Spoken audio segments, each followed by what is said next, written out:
तो आज का जो हमारा टॉपिक है वो है मॉलिक्यूलर स्टीशियोमेट्री एंड लिमिटिंग रिएजेंट। तो पहले मॉलिक्यूलर स्टीशियोमेट्री और स्टीशियोमेट्रिक कैलकुलेशंस के बारे में पढ़ेंगे। क्लास 11 चैप्टर 1 का बहुत इंपॉर्टेंट टॉपिक है और ये आगे भी चैप्टर्स में काम आने वाला है। ठीक है, इसमें जो मेथड मैं आपको करा रहा हूँ ये मेथड में भी डिफरेंट हो सकता है आपके स्कूल के मेथड से या आपके और टीचर्स ने जो मेथड कराया है उससे, लेकिन ये trust me this is the easiest method for stoichiometry and stoichiometric calculations. ठीक है, तो आज जो सीखेंगे ये सबसे सिंपलेस्ट मेथड है कैलकुलेशंस करने का और क्वेश्चन सॉल्व करने का, इस पे हमें ध्यान देना है। ठीक है, तो मॉलिक्यूलर स्टीशियोमेट्री समझने से पहले ये ध्यान दो होता क्या है molecular stoichiometry. It deals with us masses, volumes, number of moles of various species involved in a balanced chemical reaction. तो एक बैलेंस केमिकल रिएक्शन में अलग अलग स्पीशीज के किस किस चीज से, मासेस से, वॉल्यूम से और नंबर ऑफ मोल्स से डील करती है, इसको बोलते हैं हम मॉलिक्यूलर स्टीशियोमेट्री। ठीक है, तो समझने के लिए एक केमिकल रिएक्शन लिखेंगे हम। अमोनिया का फॉर्मेशन का एक केमिकल रिएक्शन लिख देते हैं, N2 plus H2 gives ammonia NH3। अब ध्यान से समझना, सबसे पहला काम, सबसे इंपॉर्टेंट काम, you have to balance the chemical equation, balance the chemical reaction. ये बड़ा इंपॉर्टेंट काम है। ठीक है, ये आपने नहीं किया तो पूरी स्टीशियोमेट्री में कुछ भी सीख लो, doesn't matter, it will not matter, कोई फायदा नहीं होगा, सब टाइम वेस्ट हो जाएगा अगर आपने बैलेंस करना नहीं सीखा। तो रिएक्शन सबसे पहले आपको बैलेंस करना आना चाहिए, उसके बाद आप कुछ करोगे। तो ये जो इक्वेशन लिखी इसको बैलेंस करते हैं। 2 नाइट्रोजन है, यहाँ पे 1 नाइट्रोजन, तो यहाँ 2 लगा देते हैं। अब हाइड्रोजन यहाँ पे होगा 2 3 6, तो यहाँ पे 3 लगा देते हैं। ये हमने बैलेंस कर दी इक्वेशन। ठीक है, अब जरा ध्यान से देखो हम क्या करेंगे।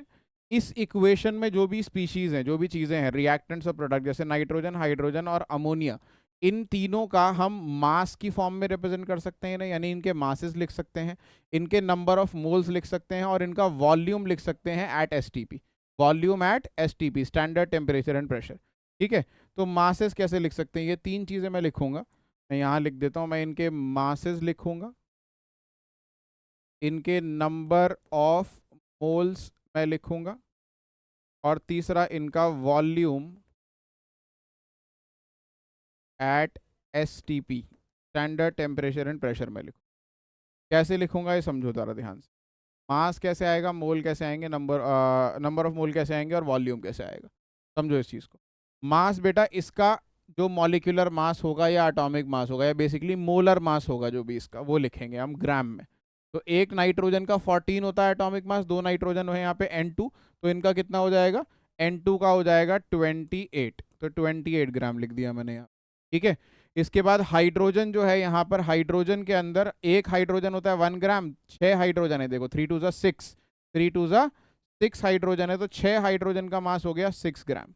ठीक है, अब अमोनिया का लिखना है, तो अमोनिया के अंदर क्या करेंगे कि एक नाइट्रोजन और 3 हाइड्रोजन है, नाइट्रोजन होता है 14 और 3 हाइड्रोजन का हो गया, एक का 1 होता है, तो 3 का 3 हो गया प्लस 3, और इस पूरे पे होल ट्वाइस लगा हुआ है, तो ट्वाइस, 4 और 3, 14 और 3 हो गया 17, 17 टू आ गया 34 ग्राम।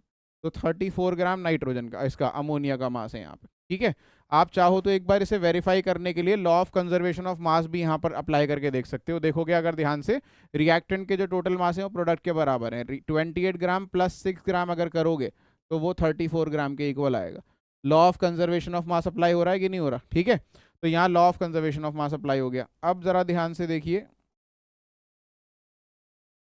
अगली चीज, number of moles. Number of moles बेटा बराबर होता है स्टीशियोमेट्रिक कोएफिशिएंट के। दूसरा पॉइंट याद रखना है हमें कि नंबर ऑफ मोल्स जो होगा हमारा, नंबर ऑफ मोल्स बराबर होगा स्टीशियोमेट्रिक कोएफिशिएंट के, स्टीशियोमेट्रिक कोएफिशिएंट। ठीक है, नंबर ऑफ मोल्स स्टीशियोमेट्रिक कोएफिशिएंट के बराबर होगा। तो स्टीशियोमेट्रिक कोएफिशिएंट क्या होता है, स्टीशियोमेट्रिक कोएफिशिएंट होता है बेटा ये नंबर जो इसके पीछे लगा हुआ है, यहाँ पे कुछ नहीं लगा हुआ मतलब 1, यहाँ 3 लगा हुआ है तो इसका स्टीशियोमेट्रिक कोएफिशिएंट हो गया 3, यहाँ 2 लगा है तो ये हो गया 2। तो यानी बैलेंसिंग में जो नंबर लगाते हो ना वो होता है स्टीशियोमेट्रिक कोएफिशिएंट। तो नाइट्रोजन के पीछे कुछ नहीं लगा, उसका स्टीशियोमेट्रिक कोएफिशिएंट 1, तो हम इसमें लिख देंगे कि इसके 1 मोल प्रेजेंट है नाइट्रोजन के। H2 के पीछे 3 लगा हुआ है तो हम यहाँ लिख देंगे कि H2 के 3 मोल प्रेजेंट है। ठीक है, NH3 के पीछे 2 लगा हुआ है तो हम लिख देंगे NH3 के 2 मोल प्रेजेंट है। तो इतनी बात आई होप क्लियर है सबको, ठीक है, कि नंबर ऑफ मोल्स पता लगते हैं किससे, जो स्टीशियोमेट्रिक कोफिशिएंट लगा होता है उससे, ठीक है। नाउ वॉल्यूम कैसे पता लगेगा? वॉल्यूम याद रखो कि तीसरा पॉइंट यहां मैं लिख देता हूं, वॉल्यूम ऑफ 1 मोल 22.4 लीटर के बराबर होता है। तो 2 मोल इसका डबल कर लेना, 3 मोल इसका ट्रिपल कर लेना। 1 मोल 22.4 लीटर होता है, 2 मोल 44.8 लीटर हो जाएगा इसका डबल, 3 मोल 67.2 लीटर हो जाएगा इसका ट्रिपल। तो जहां पे मोल लिखा था ना, उसी के हिसाब से जो मोल है वो डिटरमाइन करेगा वॉल्यूम। जो मोल लिखे थे वही डिटरमाइन करते हैं वॉल्यूम, क्योंकि यहाँ पे 1 मोल है तो इसके नीचे कितना आएगा 22.4 लीटर, यानी 1 मोल वॉल्यूम में कितना होगा 22.4 लीटर होगा, ठीक है। ऐसे ही 3 मोल क्या हो जाएगा इसका ट्रिपल, तो 22.4 का ट्रिपल होता है 67.2 लीटर, और 2 मोल हो जाएगा उसका डबल, तो ये आ जाएगा कितना 44.8 लीटर, ठीक है। आई होप बेटा ये बात हमें क्लियर है। तो मोल पे डिपेंड करता है क्या, वॉल्यूम। मोल का यूज करके आप वॉल्यूम डिटरमाइन करेंगे। तो स्टीशियोमेट्रिक सॉल्व कैसे करते हैं, क्वेश्चंस क्या होते हैं वो हम अगले पेज पे समझेंगे, लेकिन उससे पहले हमें ये चीज़ 100% क्लियर होनी चाहिए कि कोई भी इक्वेशन सबसे पहले आपको बैलेंस करनी है। बैलेंस करने के बाद आपको उस इक्वेशन में आप क्या लिखोगे, उसके मासेस लिख सकते हो सारी चीज़ों के, मोल्स लिख सकते हो नंबर ऑफ मोल्स, और वॉल्यूम लिख सकते हो एट एसटीपी। 3 तरीके से एक इक्वेशन में जो सब्सटेंसेस होते हैं उनको डिटरमाइन कर सकते हो, मास की फॉर्म में, मोल की फॉर्म में, और वॉल्यूम की फॉर्म में। मास, मोल, वॉल्यूम याद रखना, मास की फॉर्म में, मोल की फॉर्म में और वॉल्यूम की फॉर्म में एक इक्वेशन के जो भी स्पीशीज हैं, रिएक्टेंट्स और प्रोडक्ट्स हैं, उनको डिफाइन किया जा सकता है। तो आई होप इतनी बात क्लियर है। इसके बाद हम आगे शुरू करेंगे, ठीक है। चलो लेट्स स्टार्ट। अब बेटा सीधा क्वेश्चंस पे जंप करेंगे, क्योंकि इसमें और कुछ समझने के लिए नहीं है। यूजिंग दिस इंफॉर्मेशन जो हमने अभी आपको समझाई, इस इक्वेशन का यूज करके हम क्वेश्चन सॉल्व कर सकते हैं। अब देखिए किस तरीके से हम क्वेश्चन सॉल्व करेंगे। तो मैंने यहाँ कुछ क्वेश्चंस लिखे हुए हैं, इस पे दिखाई दे रहे होंगे आपको। इन क्वेश्चंस को हम सॉल्व करेंगे। कैसे सॉल्व करेंगे, देखो सबसे पहला क्वेश्चन आप पढ़ो, क्या लिखा हुआ है पहला question, what mass of hydrogen gas is required to completely react with 100 gram of oxygen to produce water. अब कुछ कुछ केसेस में आपको इक्वेशन गिवन होगी, कुछ केसेस में इक्वेशन बनानी होती है। इस पर्टिकुलर केस में आपको इक्वेशन बेटा गिवन नहीं है, आपको इक्वेशन बनानी पड़ेगी, ठीक है। कैसे बनाएंगे ये समझिए जरा।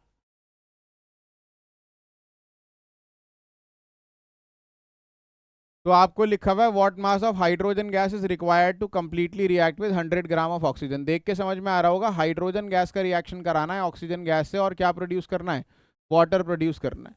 तो बेटा इक्वेशन कैसे बनेगी ये देखो, hydrogen gas react with oxygen gas to give water. अब सबसे पहला स्टेप मैंने बताया था, बैलेंस्ड होनी चाहिए इक्वेशन। अगर बैलेंस नहीं है तो आपका क्वेश्चन सॉल्व नहीं हो सकता। सबसे पहले इक्वेशन को बैलेंस करते हैं। यहाँ 2 हाइड्रोजन 2 हाइड्रोजन, 2 ऑक्सीजन 1 ऑक्सीजन, तो यहाँ 2 लगा दिया आपने। अब हाइड्रोजन आपके हो गए 2 2 4, तो यहाँ पे भी 2 लगा दिया। अब आप लिखोगे बेटा आपको गिवन क्या है, क्वेश्चन में गिवन क्या है और स्टैंडर्ड क्या होना चाहिए। पहले गिवन लिखते हैं, what mass of hydrogen gas is required. Hydrogen gas का मास पूछा है, तो जो चीज़ पूछी जाए ना उसको x मान लो, और ब्रैकेट में ये भी लिख दो उसका क्या पूछा है, इसका मास पूछा है। कभी कभार मोल पूछेंगे, कभी वॉल्यूम पूछेंगे, तो जो पूछा जाए वो लिख देना ब्रैकेट में। मोल पूछे तो मोल लिख देना, मास पूछा है तो मास लिख देना, वॉल्यूम पूछा है तो वॉल्यूम लिख देना। फिलहाल इसके क्या पूछे, मास पूछा hydrogen gas. Is required to completely react with 100 gram of oxygen. Oxygen का मास गिवन है बेटा 100 ग्राम, इसके नीचे इसका मास गिवन है 100 ग्राम लिख देते। इतनी बात क्लियर, आई होप, ठीक है। हाइड्रोजन का मास पूछा है, ऑक्सीजन का मास गिवन है, हमने हाइड्रोजन के नीचे लिख दिया x और उसका ब्रैकेट में लिख दिया मास, क्योंकि वो हमसे पूछा गया था, ठीक है। और ऑक्सीजन का गिवन था वो लिख दिया।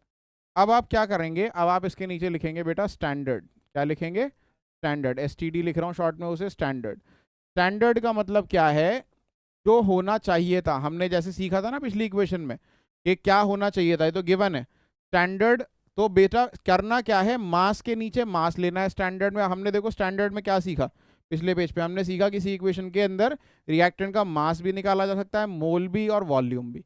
तो हम क्या लिखें स्टैंडर्ड में, मास लिखें, मोल लिखें या वॉल्यूम तो हम क्या लिखेंगे, अगर हमें मास पूछा है और मास गिवन है तो मास ही लिखेंगे। जो गिवन में होगा स्टैंडर्ड में वही नीचे आएगा। मास गिवन होगा तो उसके नीचे मास आएगा, वॉल्यूम गिवन होगा तो वॉल्यूम आएगा नीचे, मोल गिवन होगा तो मोल आएगा नीचे। ठीक है, तो हाइड्रोजन का मास क्या होना चाहिए, एक हाइड्रोजन का होता है 1, 4 हाइड्रोजन है यहाँ पे, 2 टू द 4, तो 4 ग्राम लिख दो इसके नीचे। ऑक्सीजन का मास क्या होता है, मास ये भी मास ही गिवन है ना, तो मास के नीचे मास ही लिखना है। एक ऑक्सीजन 16 होता है, 2 ऑक्सीजन हो जाएंगे 32 ग्राम।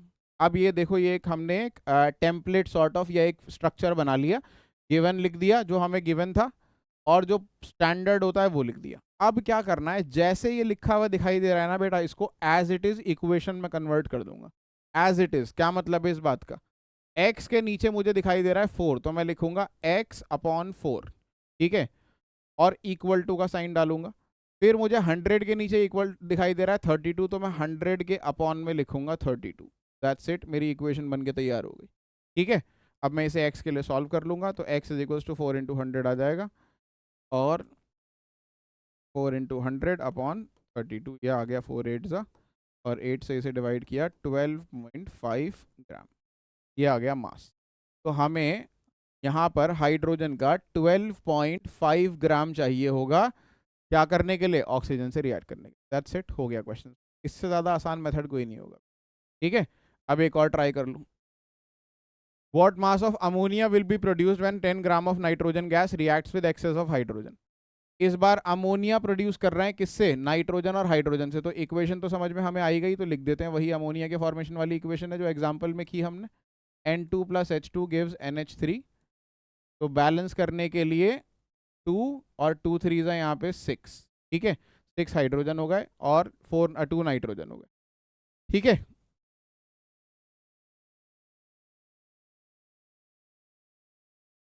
अब क्या करेंगे, हम लिखेंगे गिवन सबसे पहले। गिवन में आपसे पूछा है what mass of ammonia, ammonia का मास पूछा है, तो जो पूछा जाता है उसे x मान लो और ब्रैकेट में लिख दो मास जो कि पूछा गया है। ठीक है, will be produced when 10 gram of nitrogen, nitrogen का मास गिवन है 10 gram, reacts with excess of hydrogen, excess मतलब हाइड्रोजन बहुत सारा है, क्वांटिटी में हमें जरूरत नहीं है चेक करने की कितना है। ठीक है, 10 gram of nitrogen reacts with excess of hydrogen, और कितना अमाउंट इसका बनेगा, तो क्या बताया था, गिवन के नीचे आप लिखोगे स्टैंडर्ड, और स्टैंडर्ड में क्या लिखोगे, स्टैंडर्ड में मास के नीचे मास, इसका मास गिवन है, इसका मास आएगा स्टैंडर्ड में, इसका मास पूछा है, इसके नीचे भी मास ही आएगा। ठीक है, अगर कहीं पे मोल या वॉल्यूम गिवन होंगे तो मोल के नीचे मोल आएगा, वॉल्यूम के नीचे वॉल्यूम। याद रखना, मास गिवन होगा तो गिवन में मास है तो स्टैंडर्ड में ही मास आएगा, गिवन में मोल है तो स्टैंडर्ड में ही मोल आएगा, गिवन में वॉल्यूम है तो स्टैंडर्ड में भी वॉल्यूम आएगा। ठीक है, अभी आगे ये क्वेश्चन में समझ में आ जाएगी ये बात, देख लो एक मिनट। तो नाइट्रोजन का मास कितना होगा, एक नाइट्रोजन 14 होता है, दो नाइट्रोजन बेटा हो जाएगा 28 ग्राम। एक नाइट्रोजन 14 होता है, दो नाइट्रोजन क्या हो जाएगा 28 ग्राम।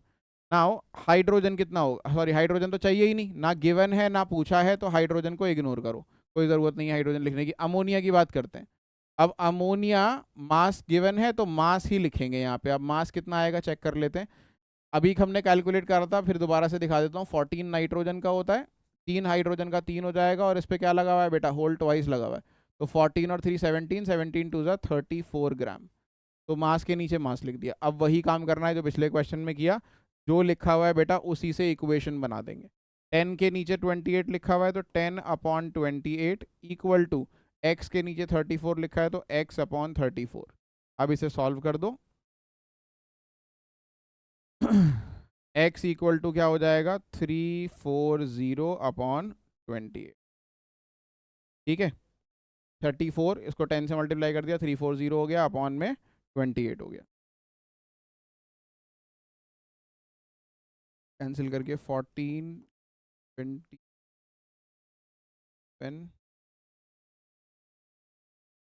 5 में आ जाएगा 12.111 आता है, नहीं 11 नहीं, 12.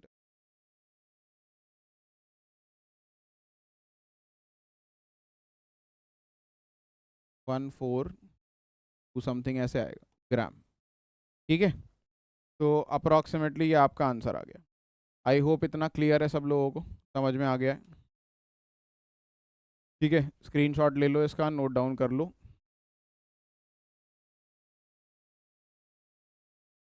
ठीक है जी, करें कंटिन्यू आगे। नेक्स्ट क्वेश्चन देखते हैं।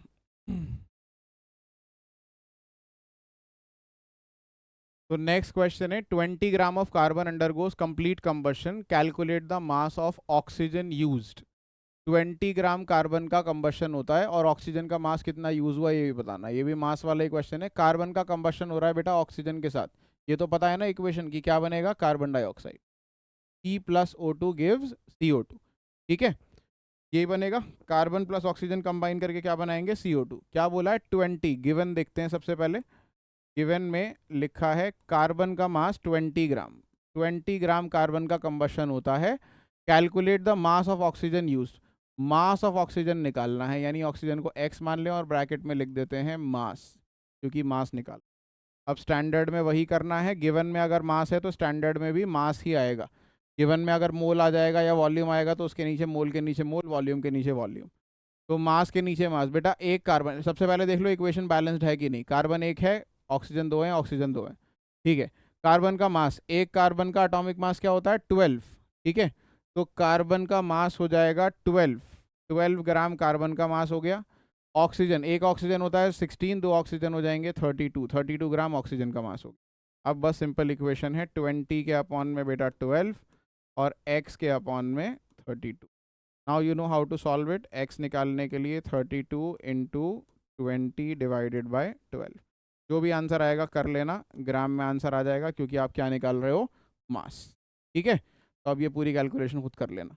अगला क्वेश्चन करते हैं बेटा, थोड़ा सा स्पीड अप करते हैं लेक्चर को क्योंकि काफ़ी आसान है। अब यहाँ देखिए, how many moles of ammonia, how many moles of ammonia. इस बार बेटा मोल पूछ लिया, अभी तक मास मास वाले चल रहे थे सारे, अब मोल वाला आ गया। देखो, how many moles of ammonia will be produced when 10 gram of nitrogen reacts with excess of hydrogen.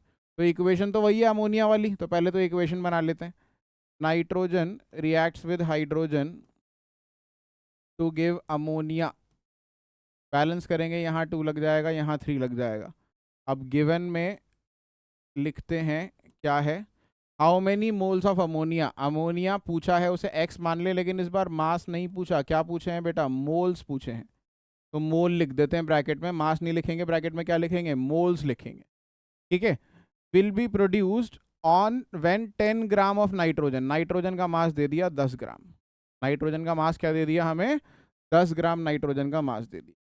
ठीक है, चलो हाइड्रोजन एक्सेस में है तो हाइड्रोजन से कोई मतलब नहीं है। स्टैंडर्ड की बात करते हैं आप। स्टैंडर्ड मास के नीचे मास लिखते हैं, वॉल्यूम के नीचे वॉल्यूम, मोल के नीचे मोल। ये बड़ा इंपॉर्टेंट है, यहीं पे की फैक्टर आ गया बेटा। अब नाइट्रोजन का क्योंकि मास गिवन है तो उसके नीचे मास ही आएगा। स्टैंडर्ड में मास गिवन है 10 ग्राम तो मास ही आएगा नीचे। एक नाइट्रोजन 14 होता है, दो नाइट्रोजन 28 होता है, तो 28 ग्राम आ गया। ठीक है, अब अमोनिया के नीचे मास मत लिख देना, अमोनिया के मोल पूछे हैं, अमोनिया के क्या पूछे हैं मोल, तो मोल के नीचे बेटा मोल ही आते हैं। और मोल क्या होते हैं स्टीशियोमेट्रिक कोफिशिएंट, अभी बताया था। जो ये नंबर लगा होता है ये मोल बताता है। तो यहाँ पे 2 लगा है ना बैलेंसिंग में, बैलेंसिंग में जो नंबर लगा होता है वो मोल बताता है। ठीक है, तो यहाँ पर बैलेंसिंग में 2 लगा है, तो बेटा कितने मोल हो गए ये 2 मोल। ठीक है, तो आई होप इतनी बात क्लियर है कि बैलेंसिंग में मोल के नीचे मोल लिखेंगे, मास के नीचे मास। अगर वॉल्यूम आ जाता बाई चांस कहीं पे तो वॉल्यूम ही लिखते उसके अपॉन।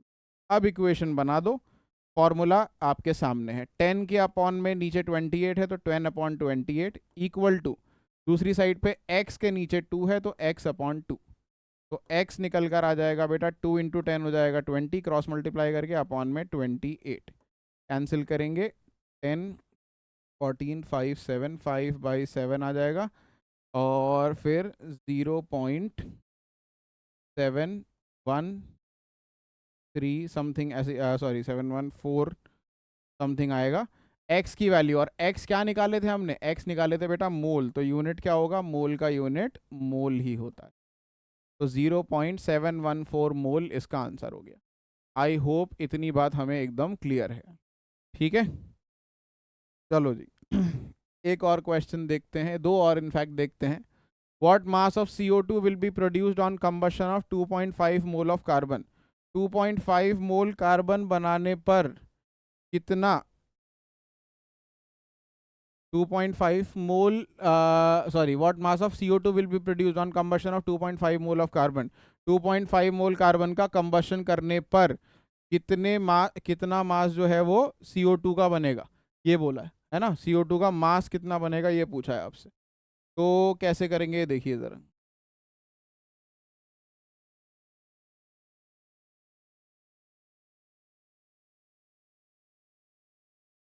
तो इक्वेशन तो वही है simple, carbon plus oxygen gives CO2।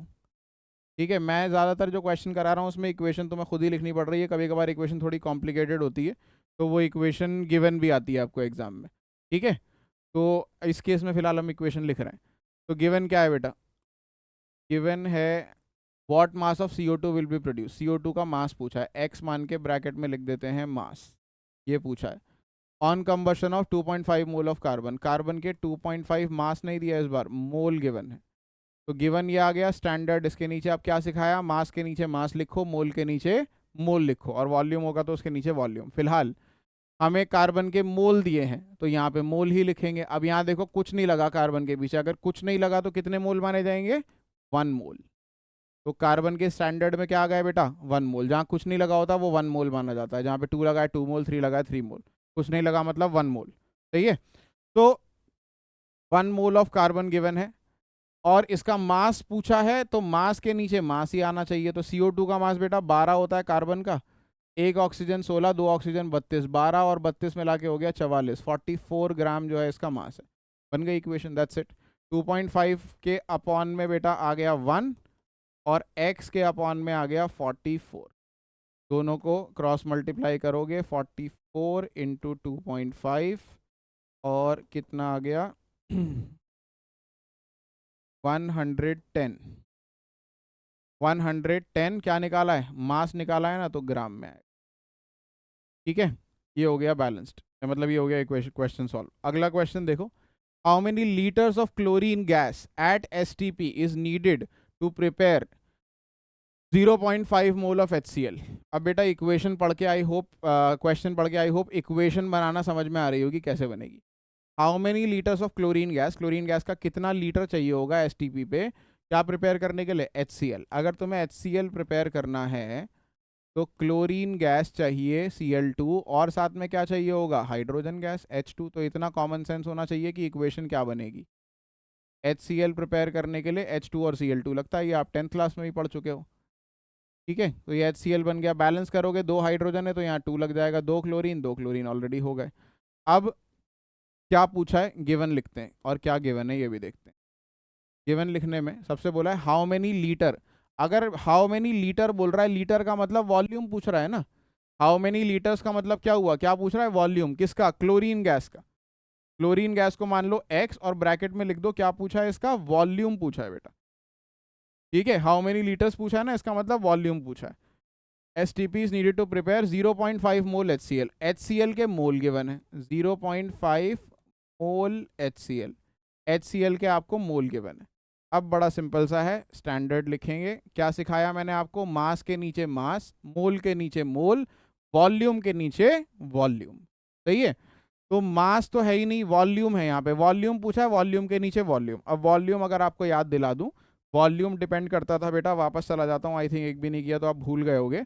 Volume depend करता है किस पे, मोल पे। अगर 1 मोल है तो उसका 22.4 लीटर होता था। ठीक है, जहाँ पे 1 मोल होता था वहाँ 22.4 लीटर, 2 मोल में उसका डबल, 3 मोल में उसका ट्रिपल। 22.4 का डबल हो गया 44.8, 3 मोल आता था ट्रिपल 67.2 लीटर। तो यहाँ पे हमारे इस क्वेश्चन में कितने मोल क्लोरीन है, ज़रा ध्यान से देखो। ये बेटा कितने मोल क्लोरीन है, यहाँ पे कुछ नहीं लगा मतलब 1 मोल है, 1 मोल है ना, और हमें चाहिए लेकिन वॉल्यूम, तो मोल नहीं लिखना, वॉल्यूम लिखना है। तो 1 मोल का वॉल्यूम क्या याद किया था हमने, 22.4 लीटर। ठीक है, यहाँ पे जो लिखोगे 22.4 लीटर कब लिखोगे, जब यहाँ 1 लगा होगा। अगर यहाँ 2 लगा होगा तो 44.8 लीटर लिखोगे, 3 लगा होगा तो 67.2 लीटर लिखोगे, एंड सो ऑन। तो वॉल्यूम के नीचे वॉल्यूम आ गया 22.4 लीटर। अब इसका बेटा मोल गिवन है, मोल के नीचे मोल आएगा, मोल के नीचे मोल। तो मोल क्या होता है, ये नंबर जो पीछे लगा होता है, क्या नंबर लगा है 2, तो इसके नीचे आ जाएगा 2 मोल। बन गई इक्वेशन। तो इक्वेशन क्या बनी, x के नीचे लिखा है बेटा 22.7 लीटर, ठीक है, इक्वल टू 0.5 के नीचे लिखा है 2, x आ गया आपका क्या 22.7, नहीं सॉरी 7 क्यों लिख रहा हूँ मैं, 22.4 लीटर, 22.4 लीटर।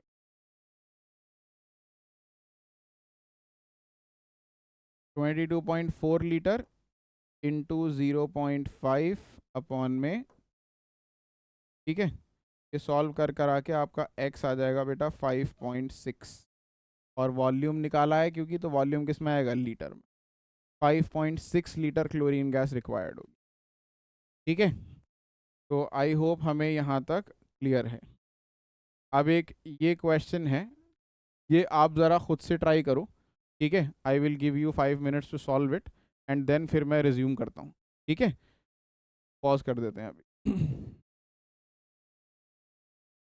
इसकी इक्वेशन मैं लिख देता हूँ, ठीक है। अगर आपको 10th क्लास में इक्वेशन याद नहीं थी, कि 10th क्लास की इक्वेशन है वैसे, कंबशन ऑफ मीथेन, ठीक है, कार्बन एंड कंपाउंड चैप्टर था, उसके अंदर लास्ट में इक्वेशन दे रखी थी कंबशन रिएक्शन की, तो मीथेन के कंबशन की इक्वेशन लिखी थी। मीथेन क्या होता है, 10 litre of methane at STP undergo spontaneous combustion, what is the mass of CO2 produced, ठीक है। तो कंबशन ऑफ मीथेन की इक्वेशन बेटा ये होती है, मीथेन होता है CH4, और कंबशन के लिए क्या करते हैं, O2 उसमें ऐड करते हैं, प्रोडक्ट क्या बनते हैं, कार्बन डाइऑक्साइड और वाटर। इनफैक्ट याद रखो, किसी भी हाइड्रोकार्बन का कंबशन होगा, यहाँ पे अगर कंपाउंड में कार्बन और हाइड्रोजन है, कार्बन और हाइड्रोजन फार्मूला चाहे जो भी हो, अगर फार्मूला कंपाउंड में कार्बन और हाइड्रोजन, इनफैक्ट कार्बन हाइड्रोजन और ऑक्सीजन भी है, अगर ये 3 एलिमेंट है, CH और O, अगर 3 एलिमेंट है और उसका कंबशन करोगे तो यही 2 चीज़ें बनेंगी हमेशा, CO2 और H2। बैलेंसिंग अलग हो सकती है, लेकिन ये चीज़ें हमेशा यही 2 बनेंगी। बैलेंस कर लेते हैं, कार्बन कार्बन बराबर है, हाइड्रोजन 4 है तो यहाँ पे 2 से आ जाएगा मल्टीप्लाई 4 करने के लिए, फिर ऑक्सीजन कितने हो गए 2, और 2 ये रहे, तो 4 ऑक्सीजन राइट साइड पे हो गया, तो यहाँ भी 2 आ जाएगा। ये आपकी फाइनल इक्वेशन बन गई, ठीक है। अब इस इक्वेशन का यूज़ करो और सॉल्व करो इक्वेशन, क्वेश्चन खुद से देख लो इसको कैसे सॉल्व करेंगे। अगर नहीं हुआ है आपसे तो अच्छी कोई बात नहीं, देखो एक बार, अगर हो गया बहुत बढ़िया। तो गिवन बेटा क्या है, गिवन में 10 लीटर मीथेन गैस है, 10 लीटर, ठीक है, undergo spontaneous combustion, what mass of CO2 will B produce. CO2 का x मान लो, क्या पूछा है, मास पूछा, CO2 का मास कितना होगा ये तुमसे पूछा है, ये बताना है, ठीक है। तो स्टैंडर्ड, वॉल्यूम के नीचे वॉल्यूम, मास के नीचे मास, 10 लीटर दिया हुआ है, ठीक है, वॉल्यूम के नीचे वॉल्यूम। अब यहाँ वॉल्यूम मोल पे डिपेंड करता है, यहाँ ध्यान से देखो, यहाँ कुछ नहीं लगा, पीछे 1 लगा है, इसका मतलब तो 1 मोल का वॉल्यूम कितना होता है, क्या बताया था, 22.4 लीटर, ठीक है। तो वॉल्यूम आ गया 22.4 लीटर, और मास के नीचे मास, यहाँ कार्बन डाइऑक्साइड का मास है तो उसके नीचे मास के नीचे मास आएगा, मास कितना आएगा, कार्बन का 12, एक ऑक्सीजन का 16, 2 ऑक्सीजन का 32, 12 और 32 हो गया 44, 44 ग्राम मास आ गया, बन गई इक्वेशन बस। 10/22.4 equal to x upon 44, x आ जाएगा आपका 440 अपॉन में मल्टीप्लाई क्रॉस मल्टीप्लाई करके 22 पॉइंट, कर लेना इसे सॉल्व, जो भी आंसर आ रहा है, ठीक है, कैलकुलेटर से चेक कर लेना है, ठीक है बेटा। आई होप यहाँ तक क्लियर है, सही है। अब जो है हमारा नेक्स्ट टॉपिक है लिमिटिंग रिएजेंट, नेक्स्ट टॉपिक है आज का लिमिटिंग रिएजेंट, ठीक है, इससे कनेक्टेड ही है, इसलिए हम इसको भी आज ही कवर करेंगे, लिमिटिंग रिएजेंट को। सिंपल सा टॉपिक है, ज़्यादा देर नहीं लगेगी, 15-20 मिनट का टॉपिक है, तो देखते हैं किस तरीके से कंप्लीट, ठीक है। तो देखिए लिमिटिंग रिएजेंट में क्या है, the reactant which is present in the lesser amount and gets consumed during the course of reaction is called the limiting reagent. जो रिएक्टेंट रिक्वायर्ड क्वांटिटी से कम अमाउंट में प्रेजेंट होता है उसको बोलते हैं क्या, लिमिटिंग रिएजेंट, ठीक है। अगर मान लो एग्जाम्पल के लिए पेन है मेरे पास एक, ठीक है, ये एक पेन है और इस पेन के ऊपर एक कैप लगा हुआ है, पेन के ऊपर एक कैप लगा हुआ है, ठीक है, ये पेन के ऊपर कैप लगा हुआ, सही है। अब इस पेन और कैप में से मान लो मैंने बनाए 100 पेन्स, क्या बनाए 100 पेन्स और मैंने बनाए 95 कैप्स। 100 पेन्स बना दिया और कैप्स कितने बनाए? सिर्फ 95। तो फाइनल प्रोडक्ट कितने सेल कर पाऊंगा मैं? फाइनल पेन जो है वो कितने सेल कर पाऊंगा? क्योंकि कैप लिमिटेड है, 100 पेन के साथ 100 ही कैप चाहिए थे ना, लेकिन कैप कितने थे? 95। तो कैप खत्म हो जाएंगे पहले, और मैं फाइनल पेन कितने सेंड कर पाऊंगा? फाइनल पेन जो है मैं सिर्फ 95 ही सेंड कर पाऊंगा। क्यों? क्योंकि मेरे पास कैप कम है। तो ये जो कैप है आपका, this is what you call limiting reagent. जिस चीज़ ने फाइनल प्रोडक्ट की क्वांटिटी को लिमिट कर दिया और जो पहले ख़त्म हो गया, रिएक्शन कंप्लीट होने से पहले क्या ख़त्म हो जाएगा? कैप ख़त्म हो जाएगा। तो कैप क्या हो गया? लिमिटिंग रिएजेंट हो गया। ठीक है, कैप क्या हो गया? लिमिटिंग रिएजेंट हो गया, क्योंकि वो पहले ख़त्म हो रहा है। और पेन्स जो है वो बचे रह गए। ठीक है, तो ये एक्सेस रिएजेंट हो गया, जो चीज़ एक्स्ट्रा क्वांटिटी में है, जो ख़त्म नहीं हुई। ठीक है, तो वो रिएक्टेंट जो कंप्लीटली कंज्यूम हो जाता है उसे बोलते हैं लिमिटिंग रिएजेंट, और जो बचा रह जाता है उसे बोलते हैं एक्सेस रिएजेंट। और फाइनल प्रोडक्ट किस पे डिपेंड करता है? कि जो लिमिटिंग रिएजेंट है वो डिसाइड करता है फाइनल प्रोडक्ट कितना बने। क्योंकि अगर 100 की जगह मैं 150 पेन भी बना दूंगा, अगर मैं 100 की जगह यहाँ पे 150 पेन भी बना दूं और कैप 95 ही रहे, तो फाइनल प्रोडक्ट तो कैप के ही डिपेंड करेगा ना, 95 ही फाइनल पेन बन पाएंगे। क्यों? क्योंकि कैप कितने हैं? 95 ही हैं अभी भी। पेन में कितने भी बढ़ाता रहूँ, 10,000 पेन बना दूँ, क्या फ़र्क पड़ता है? कैप 95 है, तो फाइनल प्रोडक्ट कितने बनेंगे? 95। तो जो चीज़ रिक्वायर्ड क्वांटिटी से कम होती है, ठीक है, और जो कंप्लीटली कंज्यूम हो जाती है रिएक्शन में, उसे बोलते हैं हम लिमिटिंग रिएजेंट। ठीक है, कुछ क्वेश्चंस का यूज़ करते हैं, इसको समझते हैं। ये क्वेश्चन है बेटा एनसीईआरटी का ही। ठीक, इसका यूज़ करके समझते हैं। एक रिएक्शन दे रखा है A plus B2 gives AP2। ठीक है, ये क्या प्रोड्यूस कर रहा है? A प्लस B2 मिलकर AB2 बना रहा है। A प्लस B2 मिलकर क्या बना रहा है? AB2 बना रहा है ये रिएक्शन। अब बोला है identify the limiting reagent if any in the following reaction mixture. In reaction mixture में आपको बताना है अगर कोई लिमिटिंग रिएजेंट है तो। नहीं है तो ठीक है, वो भी बता सकते हो कि नहीं है इसमें। तो अभी फिलहाल हम ये बताएंगे कि इसमें कोई लिमिटिंग रिएजेंट है या नहीं। तो देखो क्या लिखा है, 300 atoms of A and 200 molecules of B. ठीक है, 300 atoms of A and 200 molecules of B. A के एटम्स बोले हैं और बी के मॉलिक्यूल्स बोले। अब ज़रा ध्यान से देखो, हमारी जो ओरिजिनल इक्वेशन है, ए के एटम्स बताने, ए के एटम्स हैं, बी के मॉलिक्यूल्स। ये ध्यान देना, ए के एटम कितने हैं यहाँ पे? यहाँ पे ए का एक एटम है, एक एटम है इस केस में। और बी के मॉलिक्यूल कितने हैं वो भी देखो। मॉलिक्यूल होता है क्या? देखो जो नीचे नंबर लगा होता है, जो 2 लगा है, ये तो एटम बताता है ना। मॉलिक्यूल क्या होता है? जो पीछे नंबर लगा होता है। बी के पीछे कोई नंबर नहीं लगा, मतलब 1 लगा है। ठीक है, तो 1 मॉलिक्यूल है। बी के मॉलिक्यूल कितने हैं? इसका मतलब बी के 1 मॉलिक्यूल हैं। तो हमारे क्वेश्चन इस इक्वेशन के हिसाब से स्टैंडर्ड सिचुएशन ये कहती है कि एक एटम ए के साथ बेटा एक मॉलिक्यूल बी आएगा। एक एटम ए के साथ क्या आएगा? एक मॉलिक्यूल बी आएगा। एक एटम ए के साथ एक मॉलिक्यूल आएगा। लेकिन हमारी इक्वेशन क्या कह रही है? 300 एटम के साथ 200 मॉलिक्यूल। अगर एक एटम के साथ एक मॉलिक्यूल आता है तो 300 एटम के साथ 300 ही मॉलिक्यूल आने चाहिए ना। 300 मॉलिक्यूल आने चाहिए, लेकिन दिए कितने? 200 मॉलिक्यूल। तो ये कम दिया है जितनी रिक्वायर्ड क्वांटिटी थी। 300 अगर एक एटम के साथ एक मॉलिक्यूल चाहिए था, तो 200 एटम के साथ 200 सॉरी 300 एटम के साथ 300 मॉलिक्यूल चाहिए होंगे। आपको गिवन है सिर्फ 200 मॉलिक्यूल। तो लिमिटिंग रिएजेंट कौन हुआ? बी इज LR लिख देता हूँ शॉर्ट में, limiting reagent. B limiting reagent है। क्यों? क्योंकि रिक्वायरमेंट जो बी की है वो कितनी है? बी की रिक्वायरमेंट है 300 मॉलिक्यूल की, और गिवन कितना है? सिर्फ 200 मॉलिक्यूल। आई होप इतना क्लियर है। ठीक है, यहाँ पे 300 मॉलिक्यूल रिक्वायर्ड है, किसका? बी का। चलो अगला क्वेश्चन देखो। सेकंड पार्ट में बोला 2 मोल ए 3 मोल बी। अब मोल बोल दिया। मोल भी क्या होता है? क्या बताया था मैंने? जो यहाँ नंबर लगा होता है पीछे वो मोल होता है। दोनों के पीछे बेटा 1 1 लगा है। तो ए का 1 मोल है और बी का भी 1 मोल। अगर दोनों के 1 1 मोल हैं तो इसका मतलब 2 मोल के साथ 2 ही मोल चाहिए होगा ना बी का। लेकिन बी 3 मोल दे दिया। बी के ए के 2 मोल के साथ बी का 2 ही मोल चाहिए होगा, लेकिन कितना मोल दे दिया, 3 मोल, तो ये तो ज़्यादा दे दिया। अगर बी ज़्यादा है तो कम कौन है फिर, कम ए है। अगर एक चीज़ एक्सेस है तो दूसरी लिमिटिंग तभी तो होगी। बी का चाहिए था 2 मोल, ठीक है, लेकिन गिवन कितना है, 3 मोल। बी एक्सेस है तो लिमिटिंग कौन हुआ, A. A is limiting reagent, L R लिख दिया शॉर्ट में लिमिटिंग रिएजेंट को। ठीक है बेटा, क्लियर इतनी बात, आई होप ये समझ में आ गया। अगला दे रखा है 100 atom of A 100 molecule of B, ये बढ़िया दिया है। तो एक ए के एटम बी के मॉलिक्यूल, वही वाला केस हो गया पहला वाला। तो ए के एटम एक है और बी के मॉलिक्यूल भी एक है। एक एटम के साथ एक मॉलिक्यूल चाहिए होता है, तो 100 एटम के साथ 100 मॉलिक्यूल चाहिए होंगे। ये बिल्कुल बढ़िया दिया है, परफेक्ट।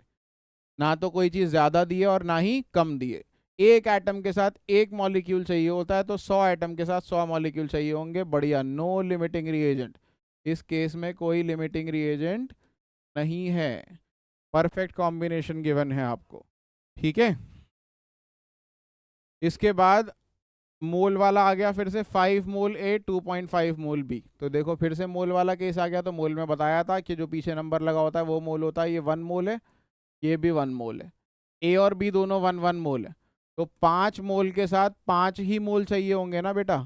5 मोल के साथ कितने चाहिए होंगे, 5 ही मोल चाहिए होंगे, लेकिन दिए दिए कितने, 2.5 कम दिए। क्या चीज़ कम दी है, बी कम दिया है।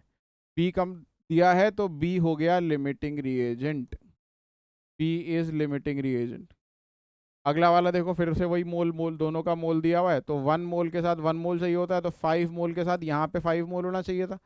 यहाँ पे ए कम दिया है, अगर ए कम दिया है तो ए इज लिमिटिंग रिएजेंट।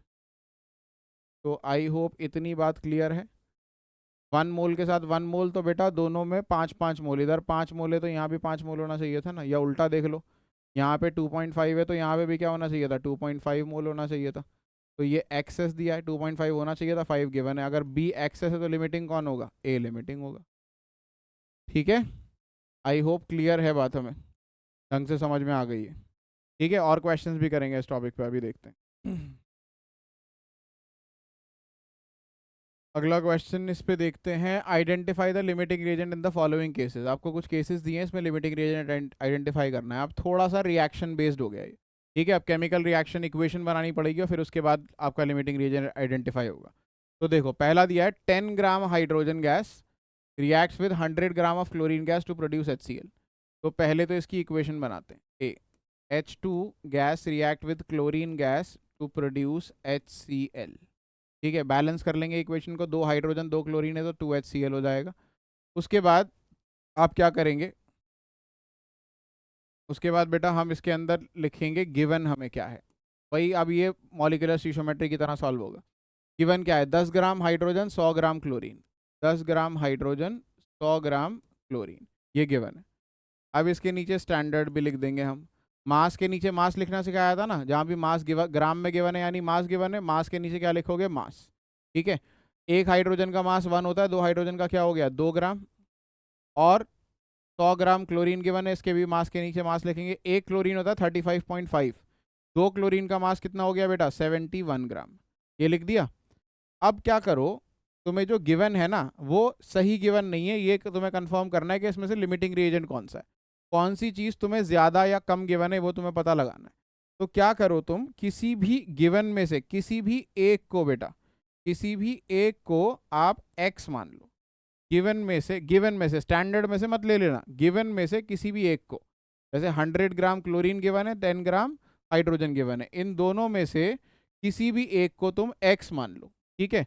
तो मान लो मैं क्लोरीन को x मान लेता हूँ, यहाँ पर x मान के 100 नहीं रखूंगा इसकी वैल्यू, एक टेम्परेरीली इसको x मान के सॉल्व करता हूँ कि x क्या आएगा।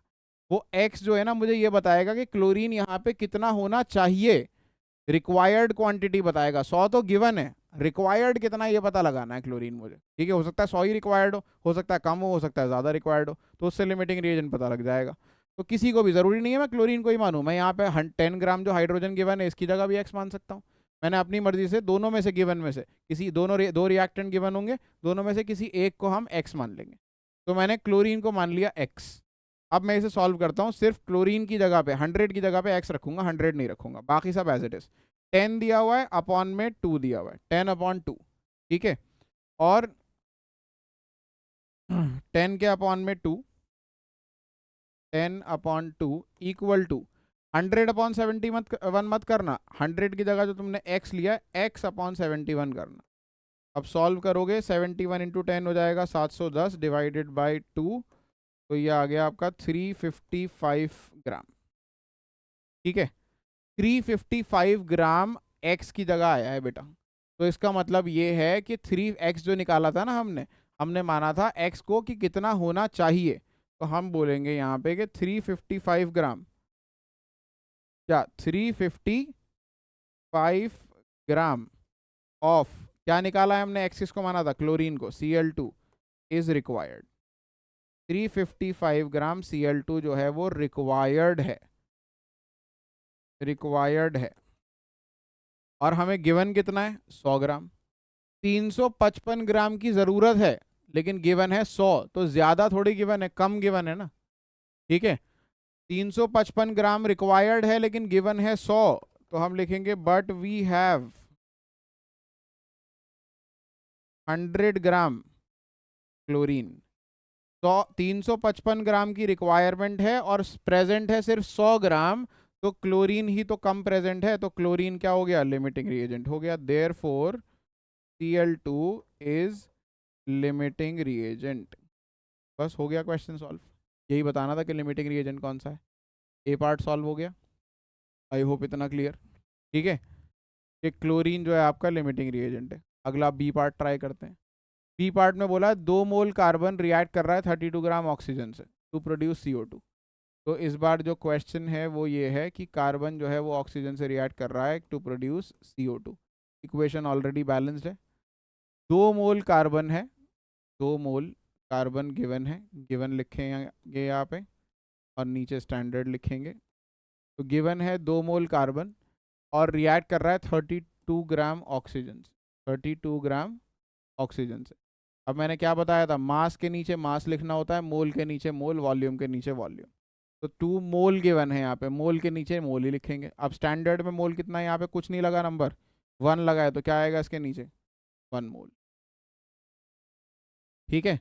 और मास के नीचे मास, इसका मास कितना होगा, एक ऑक्सीजन 16 होता है, 2 ऑक्सीजन 32, तो 32 ग्राम स्टैंडर्ड। गिवन भी 32 है और स्टैंडर्ड भी 32 है, इत्तेफाक से हो सकता है ऐसा, ठीक है। अब सिंपल सा वही चीज़ करनी है जो तुम्हें सिखाई है पहले। क्या करोगे, किसी भी एक को, गिवन में से किसी भी एक को क्या मान लोगे बेटा, एक्स मान, किसी भी एक को एक्स मान लोगे। मान लो ऑक्सीजन को तुमने एक्स ले लिया, ठीक है। अगर ऑक्सीजन को एक्स ले लिया तो फिर सॉल्व किया, 2/1 और x/30, x कितना आ गया, 32 इंटू 2 64 आ गया, 64 ग्राम, 64 ग्राम ऑफ O2, O2 ही निकाला है ना x मान के, इज रिक्वायर्ड। 64 ग्राम O2 अगर रिक्वायर्ड है और गिवन कितना है 32 ग्राम, तो but we have 32 gram of O2। Therefore limiting reagent कौन हुआ, चाहिए 64 है 32, तो कम है ना जितना चाहिए उससे, तो वही लिमिटिंग रिएजेंट हो गया। O2 is limiting. तो आई होप इतना क्लियर है, ठीक है। अगला पार्ट देख लो। थर्ड पार्ट में, सी पार्ट में दिया है 2 मोल hydrogen gas react with 2 mole of nitrogen gas, ठीक है। 2 मोल हाइड्रोजन 2 मोल नाइट्रोजन से रिएक्ट करके अमोनिया बना रहा है, सी पार्ट। नाइट्रोजन गैस और हाइड्रोजन गैस रिएक्ट करके अमोनिया बना रहे हैं। बैलेंस करने के लिए पहले इक्वेशन में यहाँ 2 लग जाएगा, यहाँ 3। अब गिवन क्या है, गिवन है 2 मोल नाइट्रोजन रिएक्ट कर रहा है 2 ही मोल हाइड्रोजन, ठीक है। और स्टैंडर्ड में क्या करते हैं, मोल दिए हुए हैं दोनों के, तो मोल के नीचे तो मोल ही लिखते हैं, ठीक है। यहाँ पे 1 मोल है, यहाँ कुछ नहीं लगा बैलेंस करने के लिए, तो 1 मोल है। और यहाँ 3 लगा है तो 3 मोल है स्टैंडर्ड, ठीक है। तो स्टैंडर्ड बोलता है बेटा 1 मोल के साथ 3 मोल चाहिए। ये वाला क्वेश्चन चाहो तो ओरली भी सॉल्व कर सकते हो। स्टैंडर्ड जो है वो सही चीज़ बताता है आपको। 1 मोल के साथ 3 मोल चाहिए होता है, तो बेटा 2 मोल के साथ तो 6 मोल चाहिए होगा ना। अगर ध्यान से देखो ज़रा, 1 मोल के साथ 3 मोल चाहिए होता है, स्टैंडर्ड ये बोल रहा है।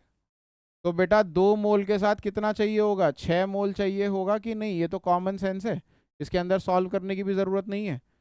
चाहिए होगा 6 मोल, लेकिन गिवन कितना है, 2 मोल। चाहिए होगा 6 मोल हाइड्रोजन का, लेकिन गिवन कितना है, 2 मोल, तो हाइड्रोजन ही लिमिटिंग रिएजेंट होगी। नहीं समझ में आए तो सिंपल वही एक्स मान के सॉल्व कर लो, आ जाएगा आंसर, कोई दिक्कत नहीं है। हाइड्रोजन को एक्स मान लो, सॉल्व कर लो। 2/1 x/3, एक्स की वैल्यू कितनी आ गई बेटा, 3 × 2 6 मोल। 6 मोल हाइड्रोजन की रिक्वायरमेंट है, लेकिन गिवन है 2 मोल। 6 mole H2 is required, but we have कितने mole, we have only 2 mole of hydrogen, therefore H2 क्या हो गया, इज लिमिटिंग। ठीक है, आई होप इतना क्लियर। आखिरी पार्ट क्वेश्चन का ट्राई कर लेते हैं। आखिरी पार्ट क्या है भाई, 22.4 litre hydrogen gas react with 32 gram of oxygen to produce water. Water का प्रोडक्शन दे रखा है, वाटर प्रोडक्शन हो रहा है H2 + O2 gives H2। Balance करोगे 2 लग जाएगा, यहाँ पे 2 लग। अब गिवन लिख लेते हैं, गिवन क्या है भाई, गिवन है 22.4 litre hydrogen, 32 gram oxygen. 22.4 litre hydrogen,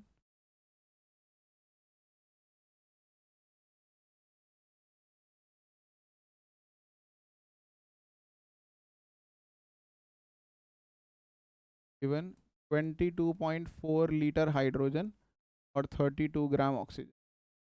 standard देख लो बेटा,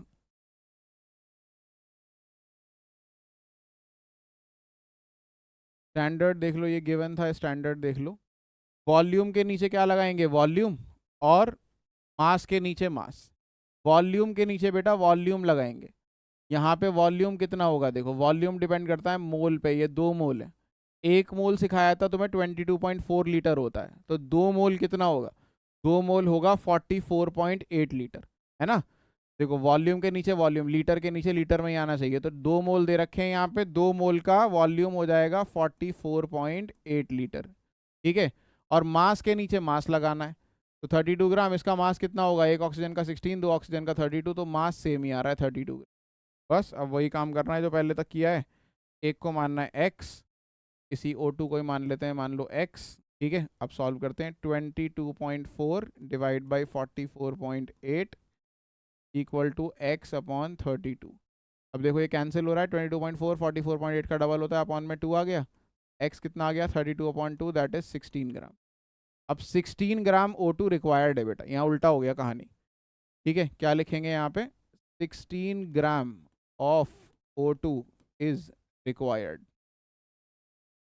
O2 की रिक्वायरमेंट कम है इस बार, 16 ग्राम चाहिए, और गिवन कितना है बेटा, गिवन में देखो 32 ग्राम O2 गिवन है। 16 ग्राम चाहिए, लेकिन गिवन कितना है, 32 ग्राम गिवन है, यानी ज्यादा गिवन है। तो हम लिखेंगे but we have 32 gram of O2। हमारे पास कितना ग्राम O2 है, 32 ग्राम है, तो हमारे पास ज्यादा है ना O2, तो O2 क्या हो गया, एक्सेस। O2 क्या हो गया, एक्सेस। तो लिमिटिंग क्या हुआ, दूसरा वाला। अगर एक एक्सेस है तो लिमिटिंग दूसरा वाला, दूसरा वाला यानी कि H2। देयरफॉर लिमिटिंग रिएजेंट कौन हुआ बेटा, H2। H2 is limiting. कहानी समझ में आई। अगर एक एक्सेस निकल आए तो लिमिटिंग रिएजेंट दूसरा वाला होता। ठीक है, नेक्स्ट क्वेश्चन करते हैं। हाँ जी, तो नेक्स्ट क्वेश्चन करेंगे, इसके बाद आई होप ये वाला क्लियर है एकदम। देखो नेक्स्ट क्या दिया हुआ है, 20 gram oxygen gas reacts with 5 gram of hydrogen gas to produce water. Identify the limiting reagent, also calculate the amount of water produced. इस बार ये भी पूछा है कि प्रोडक्ट का अमाउंट कितना है, सिर्फ लिमिटिंग रिएजेंट आइडेंटिफाई नहीं करना, ये भी पूछा है कि प्रोडक्ट का अमाउंट कितना है। एक चीज़ और ध्यान रखो, कभी कभार दोनों रिएक्टेंट का मास देंगे और प्रोडक्ट का मास पूछेंगे, ठीक है। तो तुमको प्रोडक्ट का मास निकालने के लिए लिमिटिंग रिएजेंट चाहिए ही चाहिए होगा। अगर नहीं भी पूछा तो भी निकालना पड़ेगा, ये चीज़ याद रखना। अगर कभी ऐसा है कि दो रिएक्टेंट हैं, दोनों का मास गिवन है और तुमसे प्रोडक्ट का मास पूछा है। एग्जाम्पल, अभी इस क्वेश्चन को 2 मिनट के लिए पॉज करके एक चीज़ देख लो। अगर मान लो H2 + Cl2 एक रिएक्शन दे रखा है और 2HCl इससे बन रहा है बैलेंस करके, और आपसे बोल दिया कि 10 ग्राम ये प्रेजेंट है और 50 ग्राम ये प्रेजेंट है, 50 ग्राम ये प्रेजेंट है, तो बताओ इसका मास कितना होगा। मास पूछ लिया, ठीक है। अब तुम इक्वेशन बनाने के लिए अगर इसका मास निकालना चाहते हो तो क्या करोगे, मास के नीचे मास रख दोगे। चलो, Cl 35.5 होता है, हाइड्रोजन 1 होता है, 36.5 हो गया इसका, और उस पर होल ट्वाइस लगा हुआ है तो ये बन गया 73 ग्राम, ठीक है। 1 + 35.5 और इस पे होल ट्वाइस लगा हुआ है तो ये 73 ग्राम बन गया करके, ठीक है। अब इसके मास क्या होगा की बात करो, 35.5 दो बार हो गया तो 71 ग्राम ये हो गया, और इसके मास की बात करो तो 2 हाइड्रोजन का 2 ग्राम हो गया। अब अगर तुम ये x/73 एक साइड बना लोगे इक्वेशन के, इक्वल टू के दूसरी साइड पे क्या रखोगे, ये रखोगे 50/71 या फिर 10/2 रखोगे। दोनों तो नहीं रख सकते, कोई एक ही चीज तो रख सकते हो। तो कैसे डिसाइड होगा कि क्या रखेंगे, 50/71 रखेंगे या 10/2 रखेंगे। वो डिसाइड होगा बेटा इन दोनों में से लिमिटिंग रिएजेंट कौन है उससे। तो पहले आप पता लगाओगे कि H2 लिमिटिंग रिएजेंट है या फिर Cl2 लिमिटिंग रिएजेंट है। अगर लिमिटिंग रिएजेंट Cl2 आया तो Cl2 यूज करोगे, H2 आया तो H2 यूज। तो प्रोडक्ट अगर निकालना हो और दोनों रिएक्टेंट दे रखे हो तो बेटा आप क्या करते हो, पहले लिमिटिंग रिएजेंट पता लगाते हो और उसके बाद आपको पता लगता है कि क्या यूज करोगे प्रोडक्ट निकालने के लिए। तो वही केस हम यहाँ पे कर रहे हैं, ध्यान से देखना। 20 ग्राम ऑक्सीजन रिएक्ट कर रहा है 5 ग्राम हाइड्रोजन से टू प्रोड्यूस वाटर। तो पहले तो इक्वेशन बना देते हैं। इक्वेशन आपकी क्या बनेगी, हाइड्रोजन रिएक्ट कर रहा है ऑक्सीजन से टू प्रोड्यूस वाटर, बैलेंस कर दिया इक्वेशन को तो यहाँ 2 आ गया, यहाँ 2। 20 ग्राम ऑक्सीजन है तो इसका गिवन मास में गिवन में लिख देते हैं, यहाँ पे गिवन 20 ग्राम ऑक्सीजन है और 5 ग्राम हाइड्रोजन है, ठीक है। और वाटर का अमाउंट पूछा है, वाटर वो बाद में देखेंगे, लेकिन पहले लिमिटिंग रिएजेंट पता लगाना है, ठीक है। आइडेंटिफाई द लिमिटिंग रिएजेंट, तो स्टैंडर्ड लिखते हैं। स्टैंडर्ड, स्टैंडर्ड के लिए क्या करेंगे मास के नीचे मास आता है, ये दोनों मास गिवन है, मास के नीचे मास आएगा। 4 हाइड्रोजन गिवन है तो 4 ग्राम हो गया, 2 ऑक्सीजन का, 1 ऑक्सीजन का 16, 2 ऑक्सीजन का 32 ग्राम हो गया, ठीक है। ये मास रख दिया आप। अब लिमिटिंग रिएजेंट पता लगाने के लिए क्या बोला था मैंने, किसी भी गिवन में से किसी भी एक को x मान, गिवन में से बेटा किसी भी एक को, दोनों में से मर्जी है आपकी, इसको आपने मान लिया x, ताकि लिमिटिंग रिएजेंट पता लग जाए। सॉल्व किया हमने, 5/4 equal to x/32, x/40, x हो गया 32 × 5/4 या 8, 40 आ गया, 40 ग्राम। यानी यहाँ 40 ग्राम की रिक्वायरमेंट है ऑक्सीजन में। कितने ग्राम की रिक्वायरमेंट है, 40 ग्राम ऑक्सीजन की रिक्वायरमेंट है बेटा, गिवन है 20 ग्राम। तो हम लिखेंगे यहाँ पे, ये लाइन प्रॉपरली एक्सप्लेन करना जरूरी है। 40 ग्राम of O2 is required but we have, how much do we have, 20 gram of O2, therefore O2 is limiting reagent, O2 limiting reagent है। अगर O2 लिमिटिंग रिएजेंट है बेटा तो O2 ही डिसाइड करेगा कि प्रोडक्ट कितना बनेगा, O2 ही डिसाइड करेगा कि प्रोडक्ट कितना बनेगा। तो लिखते हैं calculation of product, calculation of product. तो एक काम करना, वैसे तो तुम थोड़े प्रो हो जाओगे करने में तो तुम्हें ज़रूरत नहीं पड़ेगी, लेकिन इक्वेशन प्रोडक्ट बनाने के लिए दोबारा लिख लेना। H2 + H2O बना रहा है, 2 यहाँ आ गया, 2 यहाँ। अब तुम क्या, O2 लिमिटिंग रिएजेंट है ना, डिसाइड हो गया, तो तुम O2 के मास की बात करो, H2 को छोड़ दो, इग्नोर कर दो, H2 को इग्नोर कर दो, सिर्फ O2 का मास लिखो। O2 का गिवन मास कितना है, O2 का गिवन मास है 20 ग्राम, ठीक है। और स्टैंडर्ड लिख लो साथ साथ, अच्छा, और पूछा किसका है? H2O का पूछा है, तो y मान लो, x मत मानना, x ऑलरेडी ले चुके हो यहाँ पे, बार बार दोबारा x लोगे फिर कंफ्यूजन होगी। H2O को कंफ्यूजन का बेसिकली सही रिप्रेजेंटेशन नहीं है। H2O का जिसका मास निकालना है उसको मान लिया y, ब्रैकेट में लिख दिया मास, ये निकालना है, ठीक है। 20 ग्राम O2 गिवन है और मास y मान लिया आपने उसका, जो आपको निकालना है। अब स्टैंडर्ड, मास के नीचे मास, मोल के नीचे मोल, वॉल्यूम के नीचे वॉल्यूम, दोनों के मास ही गिवन है, मास के नीचे मास आएगा। 20 ग्राम, इसका मास कितना होगा स्टैंडर्ड में? एक ऑक्सीजन 16, दो ऑक्सीजन 32 ग्राम, ठीक है, 32 ग्राम। और वाटर का, एक वाटर मॉलिक्यूल कितना होता है? 2 प्लस ऑक्सीजन 16, 18 हो गया, और होल्ट वाइज 18 का डबल 36, 36 ग्राम इसका आ जाएगा। दोनों के मास थे तो मास के नीचे मास आ गया। बस अब इक्वेशन बना दो, 20/32, 20/32 इक्वल टू y/36। सॉल्व कर देंगे हम इसे, y equal to 20/36 divide by, solve कर लेना, टाइम कम है, कैलकुलेटर से अपने आप आपको क्या पता लग जाएगा, कितना H2O का मास रिक्वायर्ड, सॉरी फॉर्म होगा, कितना कैलकुलेशन ऑफ प्रोडक्ट, यानी कि H2O का कितना अमाउंट फॉर्म होगा वो आपको पता लग जाएगा, ठीक है। तो यहाँ तक क्लियर। एक लास्ट क्वेश्चन इस पे और देख लेते हैं, फिर रैप अप करते हैं। बेटा एनसीईआरटी का क्वेश्चन है ये भी। 10 gram of nitrogen reacts with 3 gram, NCERT का नहीं, एक्चुअली थोड़ा सा घुमा के दिया एनसीईआरटी के अंदर अलग तरीके से, सेम टाइप का क्वेश्चन है बट वैल्यूज चेंज है basic. 10 gram of nitrogen react with 3 gram of hydrogen to produce ammonia. तीन चीजें करनी है, identify the limiting reagent, calculate the amount of ammonia produce, यानी प्रोडक्ट भी कैलकुलेट करना है, और आखिरी चीज calculate the amount of reactant remaining unreacted. कोई एक रिएक्टेंट जो कंज्यूम हो जाता है वो तो खत्म हो गया, जो एक्सेस रिएजेंट होता है वो बचता भी तो है, अनरिएक्टेड भी तो बचता है, तो वो अनरिएक्टेड भी पता लगाना है, कितना बचेगा ये बताना है इस बार, ठीक है। तो ये एक एडिशनल चीज है। पहले तो इक्वेशन बना लेते हैं, nitrogen reacts with hydrogen to produce ammonia.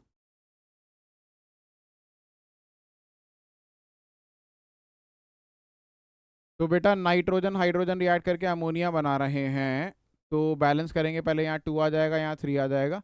कितना बोला है? 10 gram nitrogen 3 gram hydrogen, 10 gram nitrogen 3 gram hydrogen, ये गिवन है। सबसे पहले लिमिटिंग रीजन आइडेंटिफाई करना है, तो स्टैंडर्ड लिख लेते हैं इसके नीचे, दोनों के मास गिवन है तो मास के नीचे मास ही लिखेंगे बेटा। 10 ग्राम नाइट्रोजन है, तो नाइट्रोजन का मास, एक का 14, दो का 28, 28 ग्राम नाइट्रोजन आ गया। 6 हाइड्रोजन है तो 6 ग्राम आ गया उसके नीचे। अब क्या बताया था, गिवन में से किसी भी एक को क्या मान लो, एक्स, तो मान लो इसको मैंने एक्स मान, हाइड्रोजन को मैंने एक्स मान लिया। अब मैं जनरली राइट साइड वाले को एक्स मान लेता हूँ, ज़रूरी नहीं होता, आप चाहो तो लेफ्ट वाले को भी मान सकते, कोई फ़र्क नहीं पड़ता, किसी भी गिवन में से एक को एक्स मान लिया। क्या इक्वेशन बन के आएगी, 10 के अपॉन में 28 है इक्वल टू एक्स अपॉन 6 है, तो x आ जाएगा बेटा 60/28 विच विल बी 2.8 समथिंग आएगा, ठीक है, 2.8 समथिंग आएगा। इसे एक बार कैलकुलेट कर लेते हैं, कोई बात नहीं।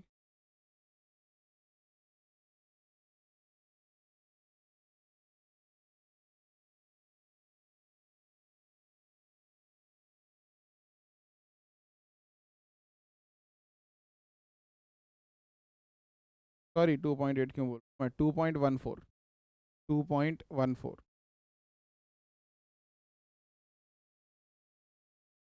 2.14 ग्राम रिक्वायर्ड है। अब देखो इस बार यहाँ पे केस उल्टा हो गया, 2.14 ग्राम रिक्वायर्ड है लेकिन गिवन कितना है, 3 ग्राम एक्स्ट्रा गिवन है ना, ठीक है। तो हम लाइन लिखेंगे यहाँ पे, 2.8 gram of H2 is required, लेकिन हमारे पास कितना है बेटा, बट वी हैव कितने ग्राम, 3 ग्राम ऑफ H2, तो H2 एक्सेस में है, H2 सॉरी 2.8 क्यों लिख रहा हूँ मैं, 2.14 ग्राम, 0.14 ग्राम रिक्वायर्ड,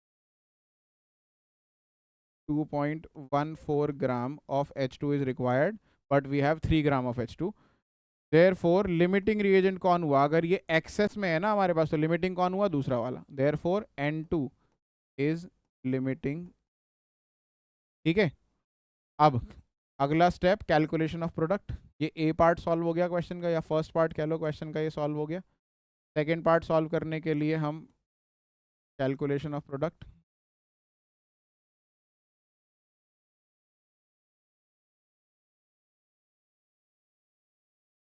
प्रोडक्ट के कैलकुलेशन क्या होगा भाई, इक्वेशन दोबारा से लिख लेते हैं। एक तो N2 + 3H2 gives 2 करके लिख दिया सीधा मैंने। जो लिमिटिंग रिएजेंट होता है सिर्फ उसी को लिखते हैं, दूसरे वाले को नहीं लिखते। ठीक है, तो लिमिटिंग रिएजेंट को लिखते हैं, गिवन लिमिटिंग रिएजेंट कौन निकला था, N2। तो N2 के हिसाब से लिखेंगे। N2 का मास कितना गिवन था शुरू में ही, 10 ग्राम गिवन था, ध्यान से देखो 10 ग्राम गिवन था N2 का मास, तो उसके नीचे लिखेंगे 10 ग्राम। क्वेश्चन में ही पढ़ लो, 10 ग्राम N2 गिवन था। अब प्रोडक्ट पूछा है, जो पूछा है उसके मास को Y मान लेते। ठीक है, अब स्टैंडर्ड मास के नीचे मास लिखना होता है। तो N2 का मास एक नाइट्रोजन 14, दो नाइट्रोजन 28। अमोनिया का मास, एक अमोनिया 14 नाइट्रोजन होता है, 3 हाइड्रोजन है, और ये होल ट्वाइस है, तो 17 2 सा 34 ग्राम अमोनिया का मास। बस बन गई इक्वेशन। तो 10/28 इक्वल टू Y/34। इसे सॉल्व कर लोगे, 340 अपॉन में 20। ठीक है, 340 अपॉन में 28।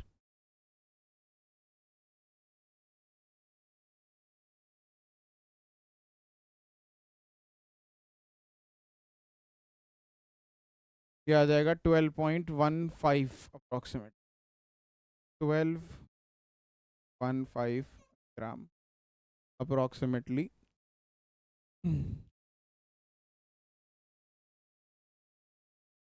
अमोनिया प्रोड्यूस होगा।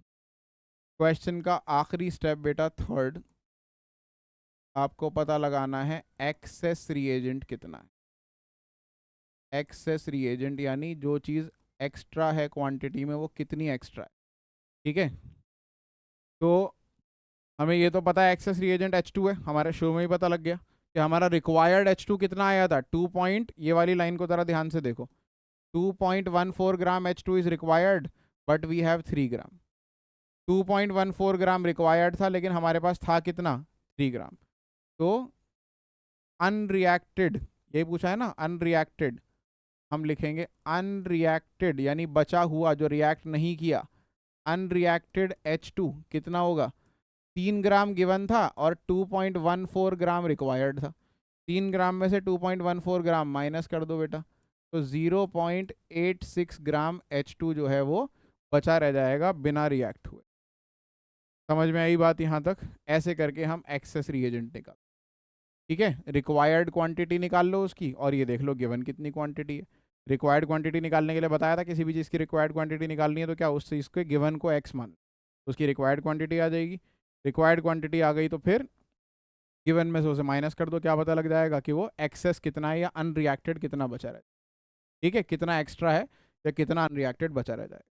ठीक है, तो आई होप यहाँ तक हमें क्लियर है। लिमिटिंग रीजन पे और भी बहुत सारे क्वेश्चन हैं, नीट के, जेई के, जो भी आपका एग्जाम है एंट्रेंस, उसके PYQs ट्राई करिए। ठीक है, they are not that difficult, concept यही है, यही अप्लाई करना है, मैक्सिमम क्वेश्चन इसी कॉन्सेप्ट से सॉल्व हो जाएंगे। ठीक है, तो that is all for today, next class में मिलते हैं आप।